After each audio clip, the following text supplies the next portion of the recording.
have reached number 34 on our list of the countdown of the 100 greatest video games of all time. 34!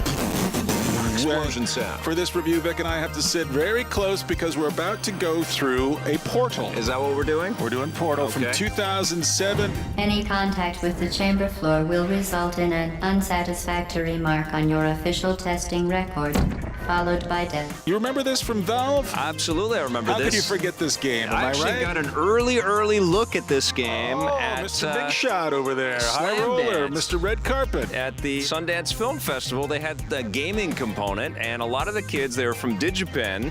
Kim Swift was part of that group. I think she was there. Yeah, I wrote her a lot of fan fiction. They were showing this game off with early prototype artwork, but this was a student project that the Valve guys saw and said, well, let's hire this whole Gabe group. Newell, he's no dummy. They're not dumb, no. They hired this whole group of students. They brought them in, and they kind of worked up the art and built this indelible, beautiful piece of interactive fiction that made us think and made us figure out puzzles in a way we had never had to do in video games Well, it also introduced us to one of gaming's most memorable characters, or one of the ones we'll never forget, and that is GLaDOS, and she is a giant computer who seems to be talking to you, who seems very friendly at first, but then turns out to have far more nefarious agenda in the background there. Place the device on the ground, then lie on your stomach with your arms at your sides.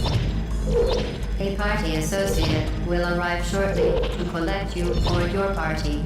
But we also get to meet Chell, who is this incredibly agile daredevil. I mean, basically leaping to her possible death on every stage in this damn game. You know what I love about this? I'm a writer by nature, and so I love looking at words and using the fewest amount of words to create an effect. This is a game that's all about being spare. Yeah. It's all about less is more in this world. It's all about walking into a room and trying to deduce what you're supposed to do in this room. It was cerebral, it was kinetic, it was absolutely thrilling. I mean, the ending of this game stands tall as one of the greatest video game endings of all time. I mean, I'm thinking of it right now, and I'm getting a little goose skin. I know, man, and you're thinking of the turrets that start singing to you, and they have personality. Everything in Valve's, all of Valve's games have these incredible soundtracks. I'm not talking about it in a music sense, but I'm talking about it in the sound effects for everything in this world. I mean, when a door opens and closes on an elevator, you remember that sound effect. You remember the voices of those turrets. You're absolutely right. I forget what they say.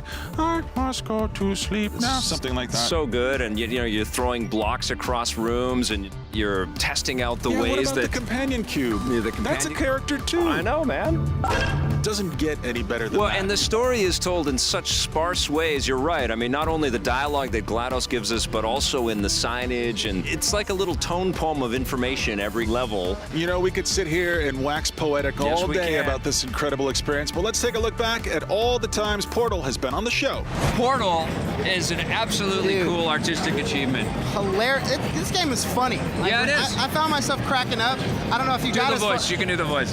The cake is a lie.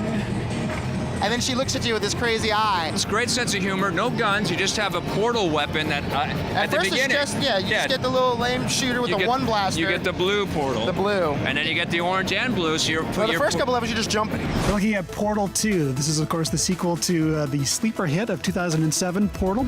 It's available on the PC, the Mac, and the PS3, the Xbox 360. I don't know about you, but I've been waiting a long time for this game. I really liked the original Portal. This is a member of the Half-Life family. It's one of Valve's games.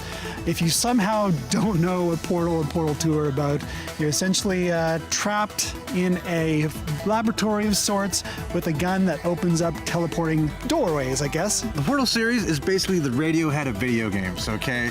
I like that, this man. Is basically, it's critic-proof. It's exactly the type of thing we want. This is one of the biggest games coming out this year, and yet it is not afraid to go its own path. It has all the trappings of a first-person shooter, but it's not. It's not. Right. It's doors. You are a lab rat. It's test. It's thought-provoking. It's mentally challenging. It's a great game. I'm getting choked up just thinking about it. The late Roger Ebert, who of course railed against video games, he would never admit that they were art during his lifetime. If he did play one game, I would want it to be this one, and hopefully he's in heaven right now playing Portal. Oh, very nice thought. Well, congratulations, Portal. We love you and always will. You're number 34 on our top 100 video game list of all time. I don't think there's a heaven, though.